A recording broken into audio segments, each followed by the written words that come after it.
Ermənistanda az yaşlı uşağı olan ailələrə sərhəd kəndlərində mənzil əldə etmək imkanları yaradılıb. Teleqraf xəbər verir ki, bu barədə Ermənistanın Əmək və Sosial Məsələlər Nazirliyinin müşaviri Qiyani Qaragezyan bildirib. Qaragezyan bildirib ki, bununla bağlı dövlət proqramı icra edilir. Proqramda iştirak etmək üçün kənddə tikinti icazəsi, layihə planı və smeta ilə birlikdə torpaq sahəsinə sahib olmaq lazımdır. Erməni rəsmi qeyd edib ki, sərhəd kəndlərində əhali sayının artırılması istiqamətində iş görülür. Əsasən məktəblərdə boş yer sayının 50%-dən çox olduğu kəndlərə üstünlük verilir. Bu yerlərin ən azı 20%-i doldurulmalıdır. Əsas tələblərə əlavə olaraq bir şərt də var. Proqramda iştirak etmək istəyənlərin ən azı 10 yaşdan kiçik bir uşağı olmalıdır. Bununla yanaşı İrəvanda daşınmaz əmlakı olmamalıdır.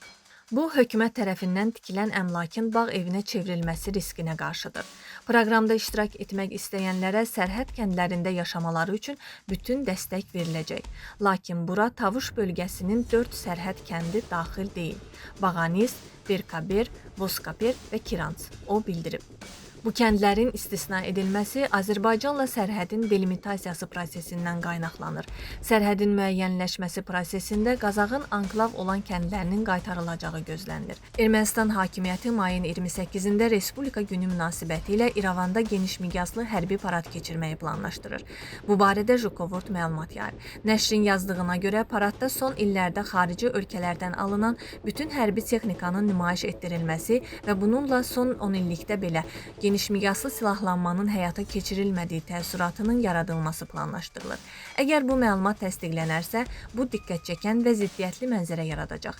Hər gün sülh gündəliyindən danışan və özünü sülh tərəfdarı kimi təqdim edən Nikol Paşinyan hökuməti paytaxtın mərkəzində hərbi texnika nümayiş etdirərək ictimaiyyətə siyasi mesaj göndərməyə hazırlaşır. Üstəlik, təkcə xarici yox, ilk növbədə daxili auditoriya üçün. Bu da indiki hakimiyyət dövründə ordu quruculuğu və silahlanmanın görünməmiş səviyyədə olduğunu göstərmək üçün edilir. Bu cəhd həm də siyasi müqayisə cəhdidir. Söhbət rəqiblərini aqressiyada, müharibəni qızışdırmaqda və sülhü pozmaqda ittiham edən, amma indi ordudan hərbi və texnikadan siyasi nümayiş üçün vasitə kimi istifadə etməyə hazırlaşan hökumətdən gedir.